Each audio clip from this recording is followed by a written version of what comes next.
자, 반갑습니다. 드디어 이제 시험범위 마지막 페이지인데 이게 어, 학교 수업에서는 이제 시간이 부족하니까 말씀을 못 드렸는데 사실 이 PPT를 열면 감정이 조금 그래요. 제 입장에서는. 왜냐면 저는 이제 2, 3학년을 동시에 하고 있다 보니까 여러분들을 2년째 같이 공부를 하고 있잖아요. 근데 이게 이 PPT가 우리 그 2년간의 대장정의 끝이에요. 그러다 보니까 이제 조금 마음이 이제 좀 그렇죠. 예, 이제 떠나보내는 마음이 조금씩 들기 시작하는 그 PPT가 요거예요. 그래서 좀 마음이 그런 면은 있는데 뭐 그럼에도 불구하고 할 건 또 해야죠. 그래서 같이 한번 열심히 마지막 페이지를 공부해 봅시다. 그 나와 있다시피 이제 독재와 민주화 운동 이렇게 나와 있는데 이게 식민지를 경험한 국가들이 일반적으로 보이는 모습이에요. 그러니까 식민지 어떤 국가들은 식민 지배하고 있는 나라를 상대로 국민들이 싸우잖아요. 어, 근데 서구 열강 국가들을 보면 시민들이 자신들의 정치적 권리를 찾기 위해서 싸우죠. 그게 시민혁명이죠. 그래서 이제 유럽 국가들은 시민들이 자신들의 정치적 권리를 찾기 위해서 오랜 시간 싸워왔고 그게 시민혁명이라고요. 그래서 이제 그렇게 자신들의 민주주의적 권리를 찾고 그 과정에서 시민들이 민주주의적으로 성숙해요. 그래서 이제 민주주의는 피를 먹고 자란다. 꼭 투쟁이 필요하다. 이런 얘기를 하는 거거든요. 그래서 유럽 국가들은 그렇게 민주주의 성숙되는 과정에서 시민들이 직접 자신들의 정치적 권리를 위해서 싸우고 그 과정에서 민주주의가 성숙하고 이런 면들이 있는데 우리처럼 식민지를 경험한 국가들은 나의 정치적 권리를 찾기 위해서 싸우는 게 아니고 식민지 상태를 벗어나기 위해서 싸운단 말이에요. 그래서 독립을 해. 독립을 하면 우리나라를 지배했던 그 식민지 국가가 떠난 상태가 되고 갑자기 무정부 상태가 되죠. 그 상태에서 갑자기 민주주의 정부가 들어서는 거기 때문에 시민들이 민주주의에 대한 이해가 부족한 민주주의가 성숙하지 않은 상태에서 민주주의 정부가 들어선단 말이에요. 그럼 그런 경우에는 시민들이 아직 민주주의적으로 성숙하지 못했기 때문에 독재가 들어서는 경우들이 많아요. 그리고 독재의 시간이 길어지면서 그 와중에 어떤 국가들은 그 안에 시민들이 긴 독재를 견뎌나가면서 이건 잘못된 건데 민주주의 사회에선 이런 독재는 있어서는 안 되는데를 깨달아 나가기 시작하면서 독재 정권과 이제 싸우기 시작하는 거죠. 저항을 하기 시작하고. 그게 우리나라의 역사, 우리나라의 현대사다. 이렇게 보시면 돼요. 그리고 그 과정에서 독재 정권을 담당했던 것들이 했던 분들이 지금 사진으로 보고 계신 이 세 분인 거죠. 가장 왼쪽에 계신 분은 아마 알고 계시죠. 우리가 식민지 일제강점기 때부터 봐왔던 일제강점기에 3.1운동 뒤에 세운 임시정부의 대통령이기도 했었죠. 이승만 대통령이고요. 그다음에 가운데가 이제 박정희 대통령이죠. 그다음에 맨 오른쪽이 두한영 전두환 대통령이죠. 이렇게 보시면 되겠습니다. 그래서 이들이 독재를 했었고 그때마다 이제 우리나라 국민들이 민주주의를 되찾기 위해서 열심히 싸워왔던 그런 모습이다. 네, 보시면 되겠고 일단 이승만 정권인데요. 이승만 정권은 6.25 전쟁 이전에도 그랬고요. 6.25 전쟁 이후가 되면 더 심해지죠. 그래서 바로 위에 북한이 있기 때문에 우리가 한 몸이 돼야 된다. 이렇게 반공. 여기서 말하는 반공은 공산주의에 반대한다는 거죠. 그래서 반공을 앞세워서 이제 독재 체제를 강화하는 그런 모습을 보이는데 사실은 이제 본인이 대통령 자리가 너무 좋으니까 대통령을 몇 번이라도 더 하고 싶은 거죠. 그래서 그런 모습들을 계속 보이는 거죠. 그래서 본인이 대통령을 한 번이라도 더 하기 위해서 헌법을 계속 고쳐요. 두 번을 고치게 되는데 각각 발췌개헌, 사사오입 개헌 이렇게 부르는 거죠. 헌법을 고친다는 걸 고칠 개자를 써서 개헌이라고 해요. 근데 이제 각각의 내용을 보면 우리 기억하시겠지만 원래 우리나라의 정부 수립은 1948년에 이제 50 총선을 하죠. 50 총선을 해서 여기서 재헌의회가 만들어지잖아요. 기억나시죠? 재헌의회가 만들어지고 요때는 내각 책임제였죠. 의회의 권력이 강조되는 그래서 내각을 의회가 뽑는 내각 책임제였었기 때문에 어, 대통령도 의회에서 뽑았단 말이에요. 그죠? 그래서 재헌의회에서 이승만이 당선이 되죠. 근데 이승만이 처음 대통령이 되고 나서 정치를 굉장히 독재적으로 했단 말이에요. 그러니까 이제 재헌의회 의원들 입장에서는 저렇게 독재적으로 정치를 하고 있는 이승만이 마음에 들 리가 없겠죠. 그래서 의회 안에서 이승만의 인기가 점점점 떨어지게 돼요. 근데 이승만은 대통령을 한 번 더 하고 싶거든. 그러면 지금 같은 방식으로 의회 안에서 대통령을 뽑는 방식이면 자기는 대통령을 또 못할 것 같은 거야. 그래서 대통령을 뽑는 방식을 바꾸는 내용의 개헌을 헌법을 고치는 거예요. 그게 발췌 개헌이에요. 어떻게 고치냐면 아주 간단해요. 그동안은 의회 의원들이 대통령을 뽑았다면 이제는 국민들이 직접 대통령을 뽑도록 바꾸는 거죠. 그게 바로 직선제 개헌입니다. 근데 이게 얼핏 들으면 얼핏 들으면 국민들이 직접 대통령을 뽑는 거니까 더 민주적인 거 아닌가 이런 생각이 들 텐데 맞아요. 직선제가 더 민주적이라고 볼 수 있어요. 볼 수 있는데 문제는 뭐냐면 아직은 우리나라 국민들이 요 시기에는 아직은 민주주의에 대한 그리고 민주주의 정부에 대한 이해가 부족한 상태고 더구나 지금처럼 매체가 발달한 게 아니기 때문에 어떤 정치인들이 나와 있고 어떤 정치인들이 어떤 특성과 어떤 정책을 가지고 있는지를 깊이 있게 이해하고 있는 상황이 아니죠. 그렇다 보니까 이제 직선제가 오히려 이승만의 독재를 유지하기에 더 유리한 그런 조건이 되는 거죠. 그래서 이승만이 의회 안에서 선거를 치러서는 본인이 당선이 안 될 것 같으니까 국민들에게 직접 투표를 하게 하고 거기서 인기를 얻어서 이제 대통령이 되어가는 그런 이제 목적을 위해서 헌법을 고치는 거죠. 그게 발췌개헌인 거고요. 그래서 발췌개헌을 통해서 헌법을 고쳐서 직선제, 즉 국민들이 직접 대통령을 뽑게 해서 한 번 더 당선이 됩니다. 그래서 두 번까지 대통령을 해요. 근데 두 번까지 대통령을 해보고 나니까 너무 좋은 거예요. 너무 좋아. 이루 말할 수 없이 좋아. 또 하고 싶어. 근데 당시에 우리 헌법상 초대 대통령, 첫 번째 대통령에 한해서만 대통령을 그래도 두 번까지는 할 수 있게 해줬어요. 근데 그 두 번을 다 했잖아. 근데 또 하고 싶잖아. 그죠? 그래서 헌법을 또 고치는 거예요. 그게 4.4.5 개헌이에요. 그러면 4.4.5 개헌의 내용은 뭐겠어요? 횟수 제한 없이 몇 번이고 대통령을 또 할 수 있도록 횟수 제한 없이 몇 번이고 대통령 선거에 나갈 수 있도록 하는 거죠. 그걸 중임 제한을 철폐한다고 해요. 근데 이게 왜 이름이 4.4.5 개헌이냐면 여기서 말하는 4.4.5입은요. 요거는 쉽게 얘기하면 반올림이에요. 반올림. 반올림 뭔지 아시죠? 반올림 뭐야? 4 이하는 죽이고 5 이하는 살린다. 이게 4.4.5입이잖아요. 이게 무슨 얘기냐면 원래 헌법을 고치려면요. 국회의원 전체의 3분의 2 이상이 찬성을 해줘야 돼요. 근데 당시에 국회의원의 3분의 2면요. 136.3333 뭐 그랬어요. 그랬는데 136이 맞나? 하여튼 정확한 숫자가 조금 아리까리하긴 한데 136.3333 그랬단 말이에요. 그러면 최소한 개헌을 하려면 이 이상이 필요한 거니까 몇 명이 찬성을 해줘야 돼? 137명이 찬성을 해줘야 돼요. 근데 막상 투표를 까보니까 딱 136명이 찬성을 한 거예요. 그럼 이거 통과되는 거야, 안 되는 거야? 안 되는 거잖아요, 원래. 그래서 부결돼요. 부결되는데 법을 다시 해석하는 거예요. 어, 반올림이니까 4 아래로는 죽이는 거 아니냐. 근데 이건 0.3333이니까 0.4 아래 아니냐. 그러니까 반올림을 적용해서 이걸 죽이는 걸로 하고 그래서 136명이면 통과로 본다. 이런 식으로 해석을 바꾸는 거죠. 그래서 이렇게 말도 안 되는 억지를 부려서 또 당선에 성공이 됩니다. 어, 그래서 세 번까지 대통령을 하고 또 할라 그래. 또 할라 그러는데 이때는 확실하게 당선이 돼요. 왜냐면 네 번째 선거에 나왔을 때는 상대 후보가 신익희 후보라는 분이었는데 그분이 이제 원인을 알 수 없는 그런 이유로 갑작스럽게 돌아가시게 돼요. 그래서 이승만의 후보가 상대 후보가 경쟁 후보가 갑자기 죽게 되면서 이승만은 당연히 당선되게 되는 그런 모습이야. 그래서 이승만 대통령이 또 당선되는 데는 별 어려움이 없었어요. 없었는데 문제는 뭐냐면 지금 보시는 것처럼 당시에는 부통령이 있었어요. 부통령. 대통령 바로 아래. 부통령이 있었는데 부통령의 역할은 처음엔 대통령을 도와주다가 만약에 대통령한테 무슨 일이 생기면 그러면 그때 부통령이 바로 그 역할을 수행하는 게 부통령이에요. 근데 이제 걱정스러운 건 뭐냐면 요때쯤 되면 이승만이 나이가 80대 후반이 됩니다. 그럼 이제 정말 늙은 거잖아요. 그럼 이제 언제 갈지 모르는 그런 상황이잖아.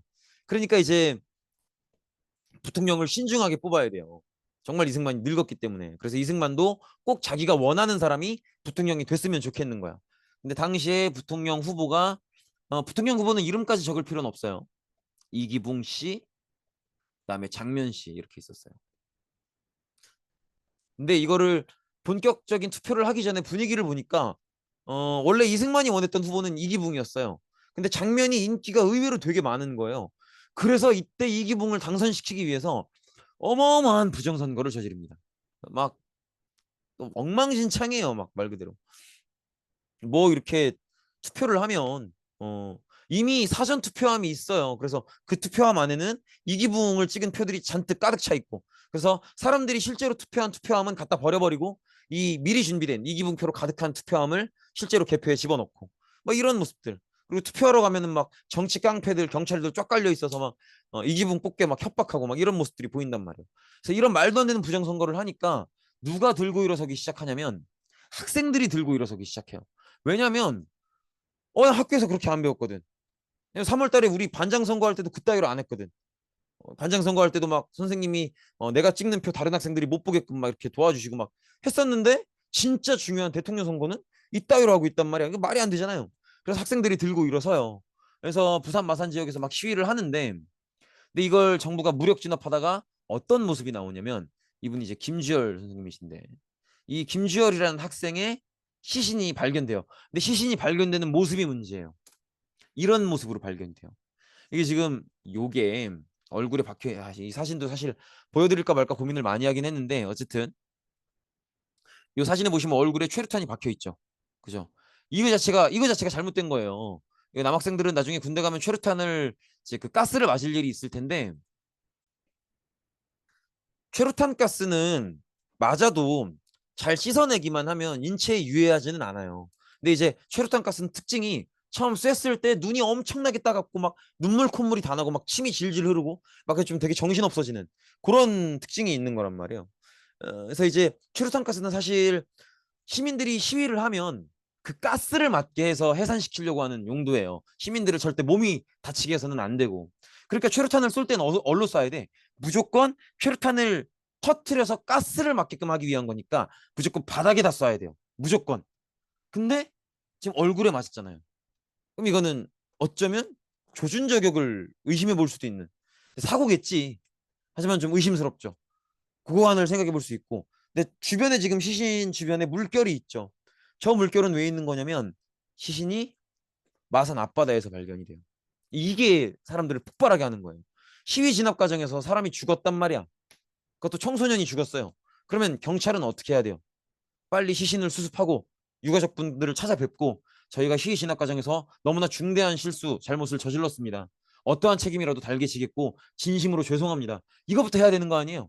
근데 시신을 그냥 앞바다에다 갖다 버려버린 거예요. 이 사진을 보면 가장 마음이 미어지고 가장 상처받고 가장 화가 나는 건 누구겠어요?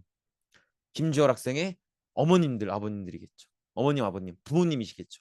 그리고 또 화가 나는 사람들이 누구냐면 꼭 김주열 학생의 부모님이 아니더라도 전국에 자녀가 있는 부모님들이 다 화가 나는 거야. 왜? 내 아들 같거든. 그죠? 그래서 이때부터는 김주열 학생의 시신이 발견되고 나서부터는 시위가 이제 학생들만 하는 게 아니라 시민들한테도 번져나가기 시작하는 거죠. 그래서 걷잡을 수 없는 시위가 되고요. 그래서 결국에는 시위가 걷잡을 수 없을 정도로 대규모화 되면서 이승만 대통령이 대통령 자리에서 물러나게 됩니다. 그래서 지금의 집권자인 이승만을 끌어내렸기 때문에 이걸 혁명이라고 부르고 이제 이때가 4월 19일이었기 때문에 4.19 혁명이다 이렇게 부르는 거죠. 그래서 4.19 혁명이 이렇게 이루어지게 되고요. 그래서 이승만이 내려온 자리에 다시 헌법을 고치고 선거를 해서 내각 책임제를 조금 더 강조해서 대통령보다는 총리의 권한을 강화하도록 합니다. 그래서 대통령은 이제 외교적인 상황에서 국가를 대표하는 그 정도의 역할만 하고 실제 정치의 대부분은 국무총리가 하는 그런 형태가 되고요. 그래서 그때 성립된 정권이 바로 장면 정권이에요. 그러니까 대통령은 윤보선 대통령이지만 실제 정권은 이 장면이라고 하는 국무총리가 쥐고 있는 그런 모습인 거죠. 근데 요때 장면이 정권을 쥘 때 그동안 이승만에 저항해오던 그 정당이 이제 민주당이에요. 민주당인데 이 민주당이 막상 정권을 쥐니까 민주당 안에서 이제 둘로 분열이 돼요. 구파, 신파 뭐 그러는데 어쨌든 민주당이 분열이 되면서 정치적으로 힘이 굉장히 약해집니다. 근데 이제 시민들 입장에선 이승만이 죽고 독재가 끝난 상황이니까 그동안 참아왔었던 요구사항들을 막 쏟아낼 거 아니에요. 그러니까 장면 정권 입장에서는 소속 정당인 민주당이 분열되면서 정치적인 힘은 약해지는데 국민들의 요구사항은 많고 이러니까 국민들의 요구사항을 잘 해결을 못 해주는 거죠. 그러면서 국가가 조금 혼란스러운 상황에 빠지게 돼요. 근데 이 혼란스러운 상황을 해결해 주겠다고 나타나는 사람이 누구냐면 바로 박정희 대통령인 거죠. 요 지금 요 딱 누가 봐도 박정희인지 아시겠죠? 이분이죠, 이분. 이분인데 지금 모자를 보면 별이 두 개가 있죠. 그러니까 별 두 개면 군대 계급상 별 하나가 준장이고요. 그다음에 별 두 개가 소장, 세 개가 중장, 네 개가 대장이에요. 그러니까 박정희 소장이었던 거죠. 박정희 소장이 본인들이 이제 박정희 소장이 본인이 친한 이제 친구 군인들, 그다음에 그들이 되어 있고 있는 부하들을 이끌어서 이런 식으로 5.16 군사 정변을 일으키게 되는 거죠. 박정희가 주도했고, 그래서 박정희는 이 군사 정변을 성공시켜서 정권을 장악하게 됩니다. 그래서 급하게 이제 그동안의 청와대나 국회 역할을 정지시키고 본인이 국가재건 최고회의를 구성해서 군대가 정부 역할을 하는 군정을 실시하게 됩니다. 그리고 박정희는 이 과정에서 사태가 어느 정도 수습되고 안정화 시켜놓기만 하면 난 다시 군대의 모습으로 돌아가겠다, 이런 얘기를 해요.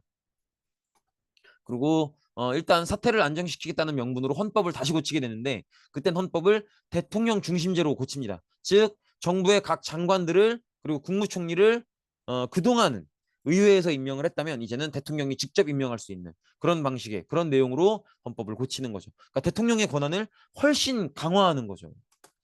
그리고 본인은 이제 군복을 벗고 민간인이 된 상태에서 이 개헌 헌법에 따라서 선거를 치르게 되고요. 그리고 이때 이제 대통령으로 당선이 되는 거죠. 그래서 이제 박정희 정부가 들어서게 되는데, 박정희 정부는 성립 과정이 정의롭지 못했잖아요.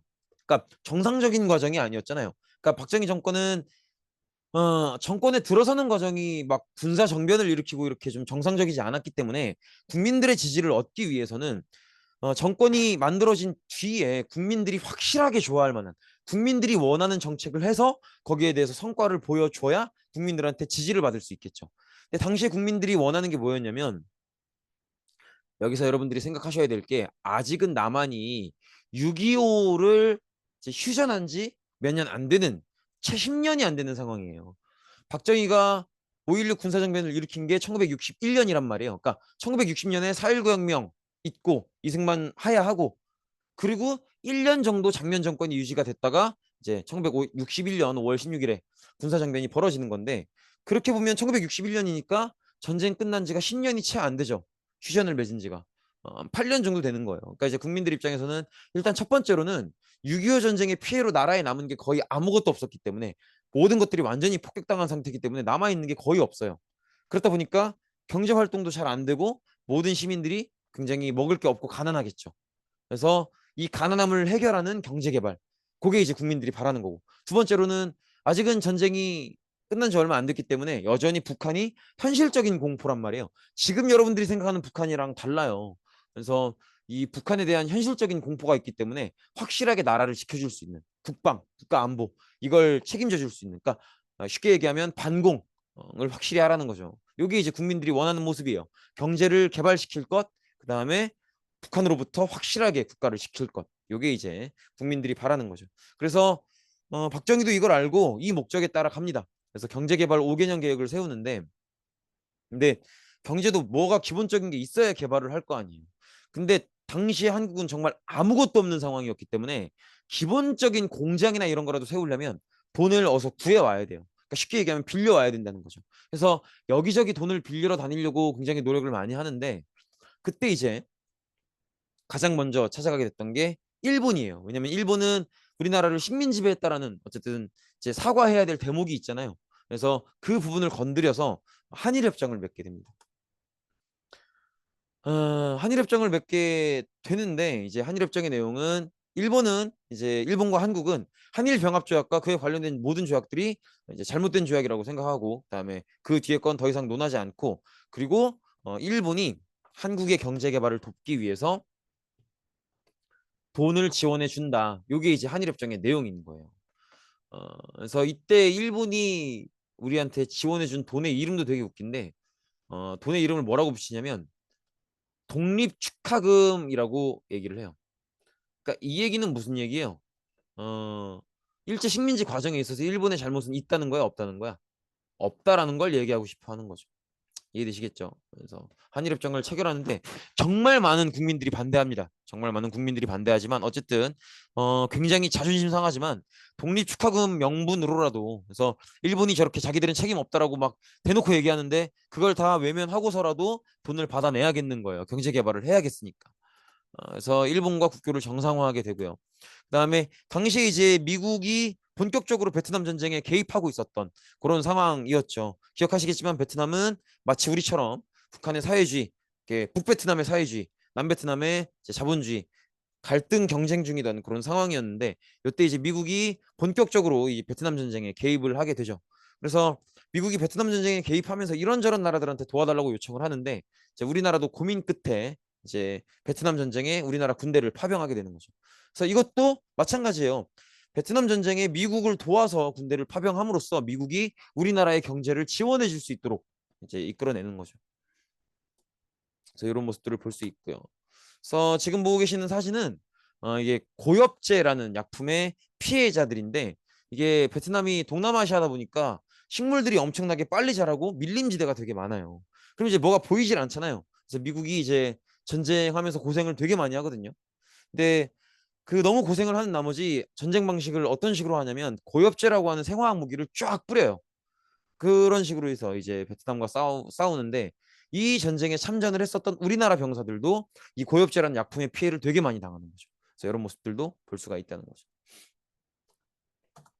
어쨌든 그리고 이 가수는 남진인데요. 남진도 이 베트남 전쟁에 파병이 됐었다고 해요. 영화 국제시장 보면 나오죠. 어쨌든 그렇고요.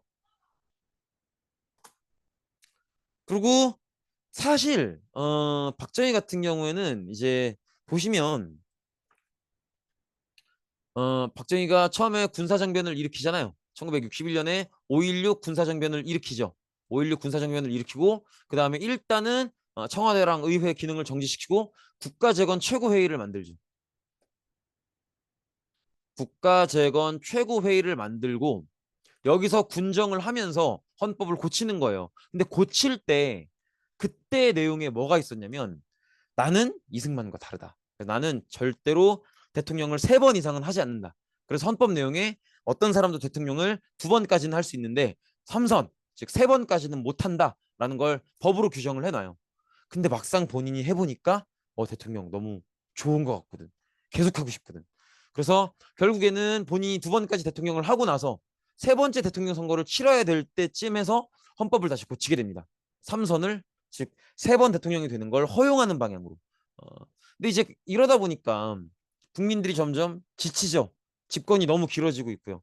또 박정희가 경제 발전을 추구하면 추구할수록 빈부격차가 계속 벌어지는 거예요. 근데 이건 자본주의 국가가 어쩔 수 없는 운명이죠. 그러니까 이제 국민들 입장에서는 빈부격차는 계속 벌어지고 있고 박정희 대통령은 뭐 10년 가깝게 가고 있고요. 이러다 보니까 점점점 박정희 정권에 대한 피로감도 심해지고 있고 빈부격차도 힘들고 그러면서 박정희 정권이 점점점 인기가 떨어지게 됩니다. 그래서 박정희는 무슨 생각을 하냐면 이거 이거 힘들 수도 있겠는데 이런 생각을 하게 돼요. 이런 생각을 하게 됩니다. 그래서 국민들이 점점 불만이 심해지고 박정희가 어쩌면 내가 지금 같은 상황이면 국민들의 지지가 너무 떨어져서 대통령 당선이 어려울 수도 있겠다 이런 생각을 하게 돼요. 그래서 이제 조금씩 다시 한번 헌법을 고칠 생각을 하게 되는 거죠. 근데 이때 분위기가 박정희의 독재 정권에 조금 유리한 분위기로 흘러가게 돼요. 일단은 미국이 닉슨 대통령이 올라오면서 베트남 전쟁을 포기하게 됩니다. 그래서 베트남에서 미국이 빠져나오면서 베트남은 공산화가 돼버려요. 그러니까 베트남이 공산화 됐다는 것만으로도 이제 박정희 입장에서는 이걸 이용해서 국민들한테 겁을 줄 수 있죠. 봐라, 베트남 공산화되지 않았냐? 우리도 얼마든지 저렇게 될 수 있다. 그리고 또 지금 닉슨 대통령이 뭐라고 얘기를 했냐면 냉전에 부담감을 느끼기 시작하면서 아니다, 미국도 소련과 평화 공존할 수 있고 그다음에 미국은 앞으로 이제 소련과 발생하는 자본주의 국가들의 어떤 군사 분쟁에 대해서 무조건 군대를 파견하진 않겠다 이런 얘기를 하게 됩니다. 그리고 또 주한미군도 일부 빼게 돼요. 그러니까 이제 사람들이 더 불안해질 수밖에 없는 거죠. 그리고 실제로 사람들을 불안하게 하는 일들이 터져요. 그래서 막 이런 사건들이 터집니다. 김신조 사건, 뭐 울산 무장공비 침투 사건 이런 사건들이 터지면서 국민들을 더 불안하게 만드는 거죠. 김신조 사건은 뭐냐면 요거예요. 북한은 이제 김신조라는 사람은 북한의 특수부대원이에요. 그래서 이 김신조를 포함한 여기 나오면 31명이라고 나와 있죠. 이 사람들이 이제 비무장지대를 뚫고 우리 남한 쪽으로 몰래 넘어온 거예요. 이 특수부대원들이 넘어와서 청와대 접근을 하려고 하다가 체포가 됩니다. 그래서 체포해서 물어보니까 우리가 북한에서 몰래 넘어온 특수부대원인데 우리의 목적은 박정희의 모가지를 따는 거다. 막 이런 얘기를 하죠. 그래서 저 김신조의 저 침투 저 사태가 사실은 지금 여러분들이 막 알고 계시는 뭐 우리나라의 특수부대들 있죠. 무슨 이런저런 특수부대들이 많이 만들어지는 계기가 되기도 하고요.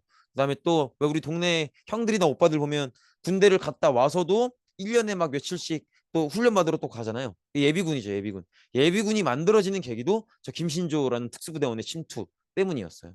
그다음에 또 울진 삼천 지역, 삼척 지역에 이제 북한의 무장 간첩이 막 100명이 넘는 인원이 이렇게 침투해 오기도 하고 이런 사건들이 벌어지니까 국민들이 안보 면에서 굉장히 불안함을 느끼게 되는 거예요. 그래서 이때 박정희가 그런 얘기를 하는 거죠. 지금은 위기 상황이다. 나 박정희를 중심으로 우리 국민들이 뭉쳐야 된다. 이런 얘기를 하면서 이제 자신의 권력을 키워나가는 거죠.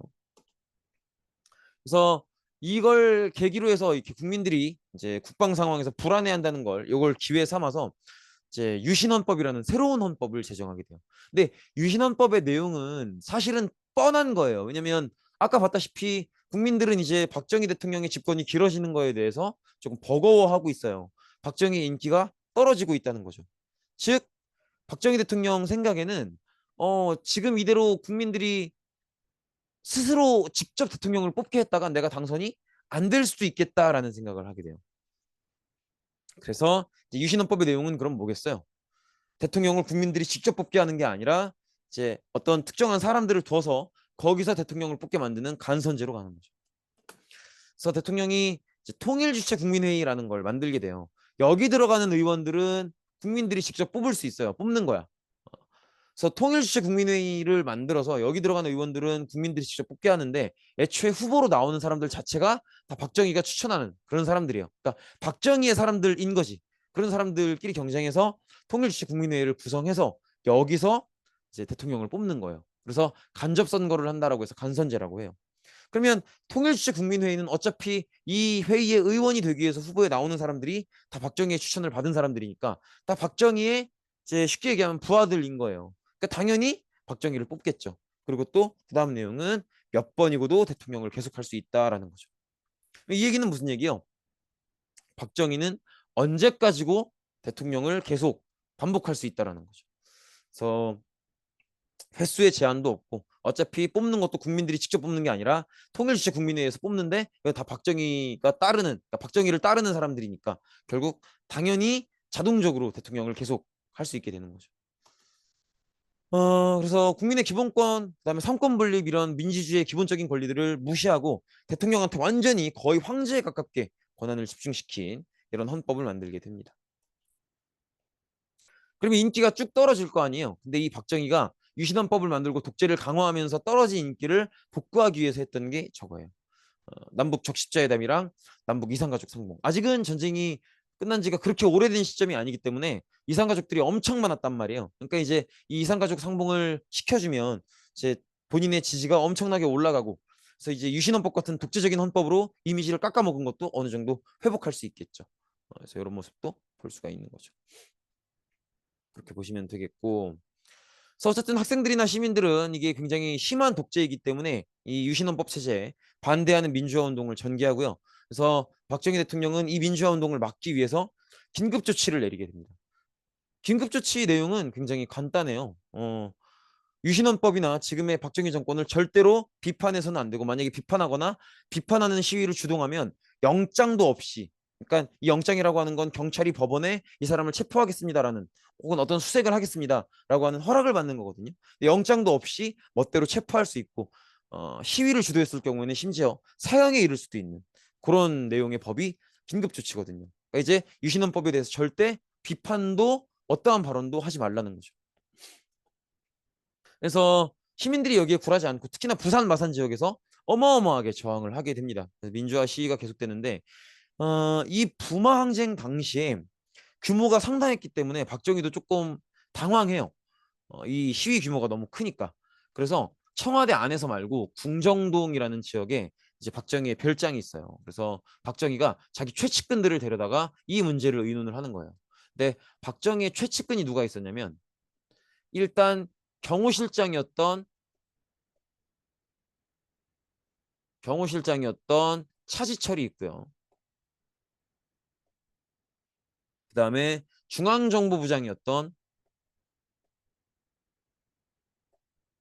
김재규가 있습니다. 중앙정보부라는 부서는 이게 지금의 국가정보원, 국정원인데 정보부의 역할을 하는 곳이에요. 막 여러 가지 정보를 취합하고 뭐 그런 정보를 알아보고 그런 곳인데 이제 박정희 정권 내내 이제 박정희 정권의 어떤 독재 권력의 핵심 부서로 기능하는 그래서 박정희 정권에 저항하는 민주 시위자들이 있으면 다 잡아가두고 막 고문하고 막 그런 역할을 많이 했던 곳이 또 중앙정보부장이기도 하고요. 박정희가 가장 아끼는 두 사람을 배치하는 곳이 저 경호실장과 중앙정보부장이에요. 그래서 박정희가 이 부망쟁을 어떻게 처리할 것인가를 이제 의논하기 위해서 청와대 말고 바깥에 이제 자기 별장이 있는 곳으로 박정희 본인과 경호실장 차지철 중앙정보부장 김재규를 데리고 가게 됩니다. 그래서 이 문제를 의논을 하는데 이때 차지철이 무슨 얘기를 하냐면 그냥 다 무력으로 진압해라. 캄보디아 이런 데 가면은 막 몇십만 명 죽이기도 한다. 그러니까 요 정도 무력 진압하는 거 큰 문제 안 되니까 그냥 무력 진압하시라. 이렇게 얘기를 해요. 근데 그때 그 얘기를 듣고 박정희가 고민을 해요. 근데 고민한다는 것 자체가 말이 안 되죠. 백성? 국민들을 무력 진압한다는 것 자체가 잘못된 마인드잖아요. 그래서 김재규가 그걸 보고 있다가 총을 꺼내서 각하 정치를 똑바로 하십시오 이러면서 이제 차시철도 죽이고 그다음에 대통령이었던 박정희도 죽이게 됩니다. 그 사건을 우리가 뭐라고 부르냐면 1979년에 있었던 12.6 사건이라고 부르게 되는 거죠.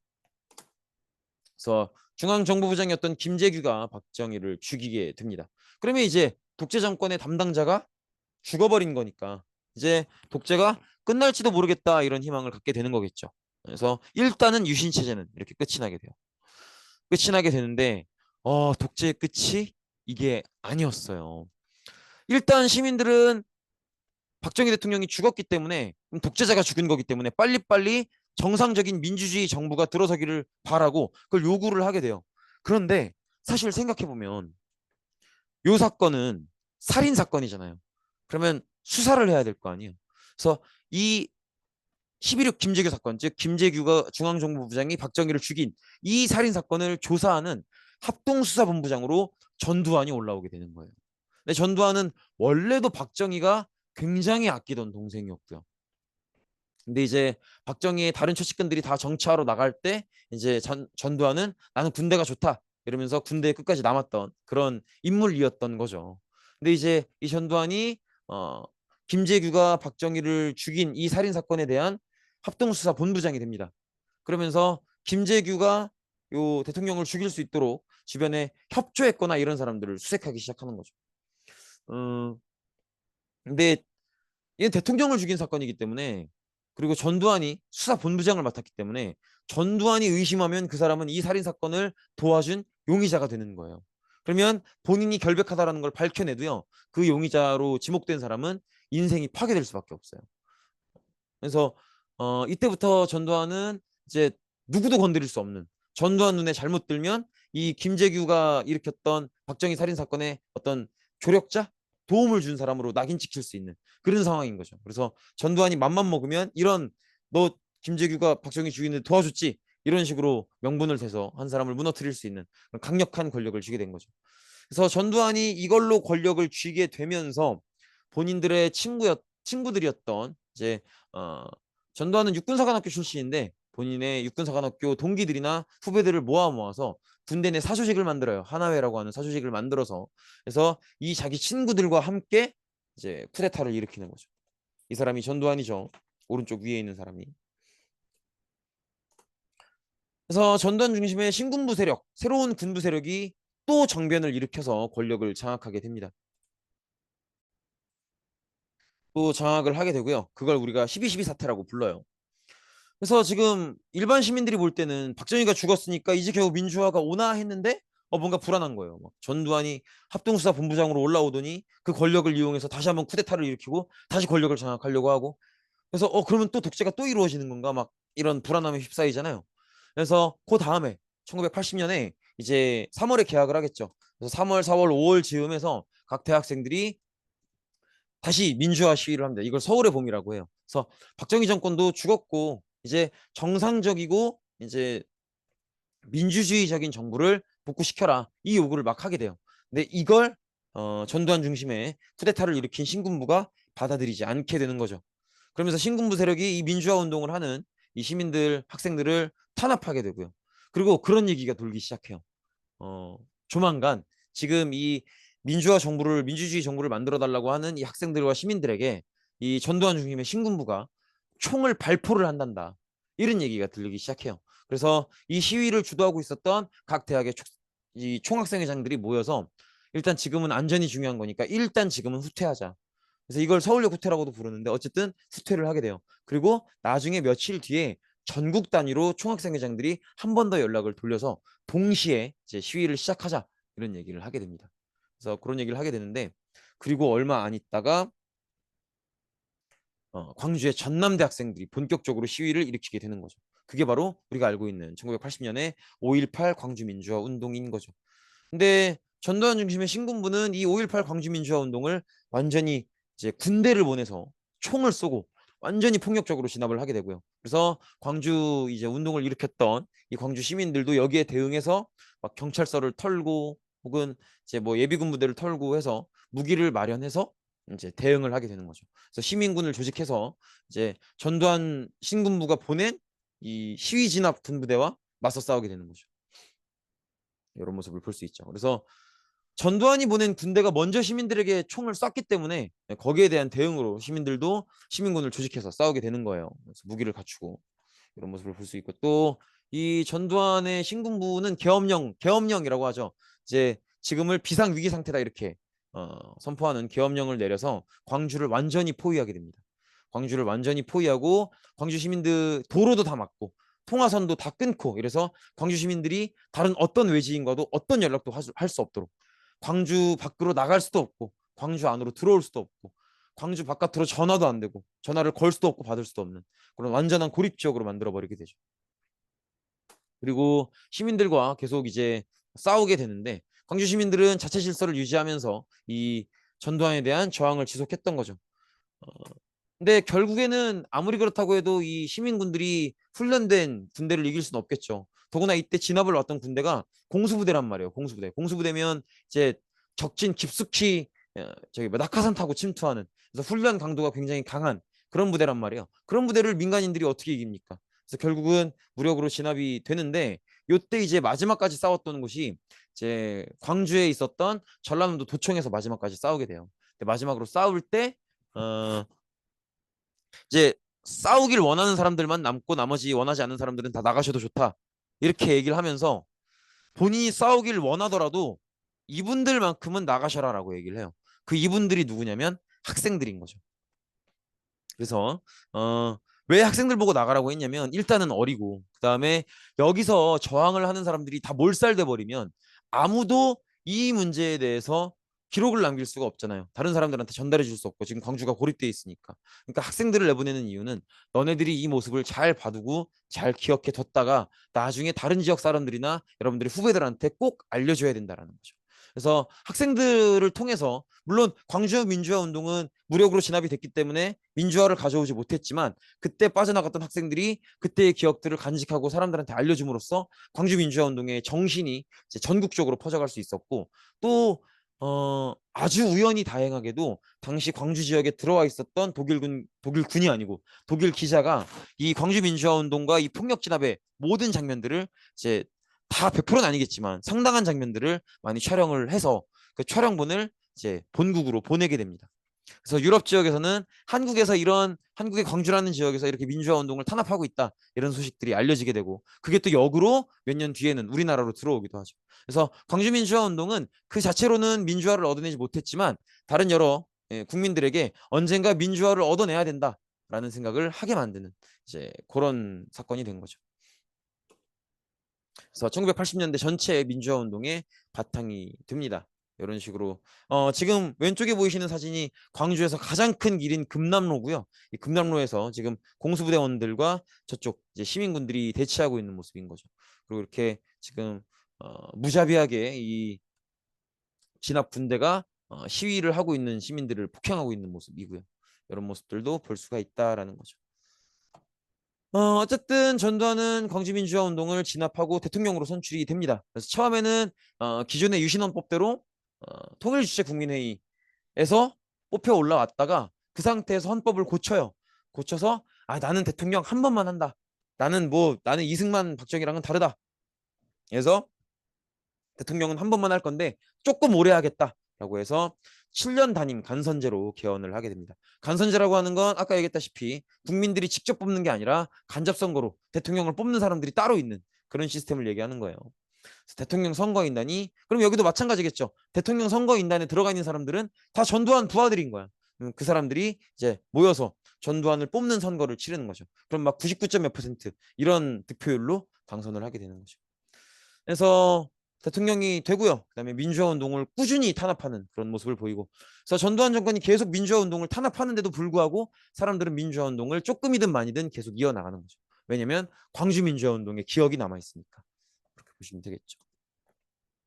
나름대로 뭐 유화 정책도 합니다. 그래서 사실 전두환 정권 이전에는 사람들이 막 돈이 있다고 해도 그리고 쉴 시간이 충분하다고 해도 지금처럼 해외여행을 많이 나가지 못했어요. 근데 이제 전두환 정권 때 좀 분위기를 부드럽게 풀기 위해서 해외여행도 자유화하고, 그다음에 원래 그 전까지는 밤 10시 이후에는 어른들도 길거리를 돌아다니면 안 되는 야간 통행 금지 이런 게 있었는데 그것도 해제하고, 그다음에 학생들 중에서 이제 민주화 운동을 하다가 잡힌 사람들도 어느 정도는 풀어주고 이런 모습들을 보이죠.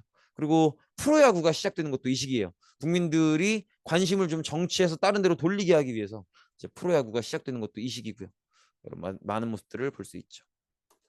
네, 그럼에도 불구하고 국민들은 민주화 운동을 계속 이어가는 건데, 지금 이 상태에서 1980년대 들어와서 국민들이 가장 바라는 건 뭐냐면, 민주주의 운동을 하면서 가장 직접적으로 바라는 건 뭐냐면, 지금 전두환이 해놓은 이제 헌법을 보면, 전두환이 개헌한 헌법을 보면 7년 단임 간선제라고 하죠. 즉 대통령 선거인단이 따로 있어서 여기서 간접 선거에서 뽑는 방식이잖아요. 그러니까 국민들이 진짜로 원하는 건 그런 간선제가 아니라 국민들이 직접 대통령을 뽑는 직선제를 원하는 거죠. 그래서 이 직선제를 요구하는 민주화 시위를 계속하게 됩니다. 그러면 1980년에 전두환이 대통령에 올라왔잖아요. 그리고 7년 단임 간선제로 고쳤단 말이야. 그러면 그렇게 생각해 보면 이 민주화 운동이 가장 뜨거워지는 시기는 언제겠어요? 1987년이 되는 거죠. 80년도에 대통령이 돼서 7년 단임 간선제를 개헌을 했으니까 대통령을 7년 하는 거 아닙니까? 1980년부터. 그래서 87년도에 가장 뜨거운 이제 민주화 운동이 벌어지게 되는 건데, 여기서 좀 중요하게 기억해 두셔야 될 게 박정희가 아니고 전두환의 업적 중에 요게 있어요.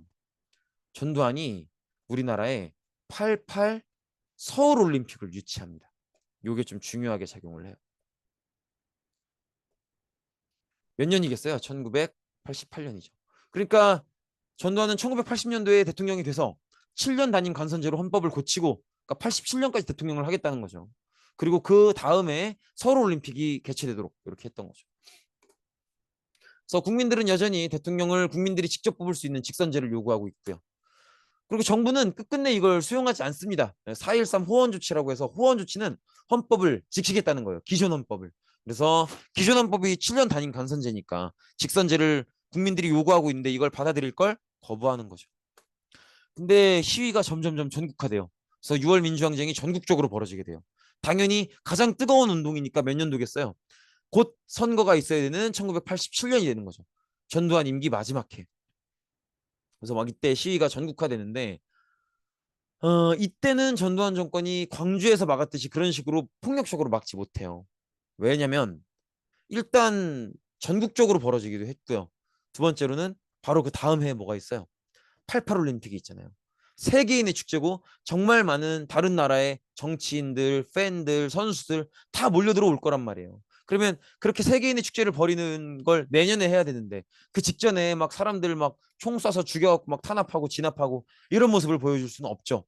그러니까 내년에 올림픽을 생각해서 전두환이 폭력적으로 나서기가 곤란하게 돼요. 그래서 이걸 이용해서 이제 민주화 시위가 더욱더 적극적으로 벌어지는 거죠. 그래서 결국은 전두환 측은 시민들의 직선제 요구를 받아들이게 됩니다. 그래서 사실 전두환이 단임 난 대통령을 한 번만 하겠다 이렇게 얘기했던 건 전두환이 자기 친한 사람을 자기 다음 대통령으로 꽂으려고 했던 거예요. 그 사람이 노태우예요. 근데 노태우가 직접 6.29 민주화 선언을 발표해서 직선제 받아들이겠다. 그래서 이 다음 선거는 대통령 선거인단 그 일부 인원이 대통령을 뽑는 게 아니라 전 국민을 대상으로 선거를 치르겠다. 그렇게 해서 대통령을 뽑겠다. 이걸 선언을 하는 거죠. 그래서 대통령 직선제 수용이 이제 주요 내용이 됩니다. 그래서 노태우는 대통령이 되려면 이제 국민들에게 직접 표를 받아야 되는 그런 상황이 된 거죠. 그래서 요때 이제 이 6월 민주항쟁 때 대통령 직선제 수용이 받아들여지게 되고요. 그래서 이때 지금의 헌법이 만들어지는 거예요. 지금의 헌법은 대통령을 5년까지 할 수 있고 한 번밖에 못하고 그리고 국민들이 직접 선거를 통해서 뽑아야 되죠. 그래서 5년 단임 간선제의 현재 헌법이 이때 1987년 6월에 6월 항쟁을 통해서 만들어진다라는 거 꼭 기억해 주시면 되겠습니다. 그리고 이렇게 시위가 커질 수 있었던 배경이 뭐냐면 요거였어요. 시위가 왜 커지게 되냐면 어 이제 87년에 막 민주화 운동을 하는데 그 과정에서 서울대 지금 서울대 마크죠 뒤에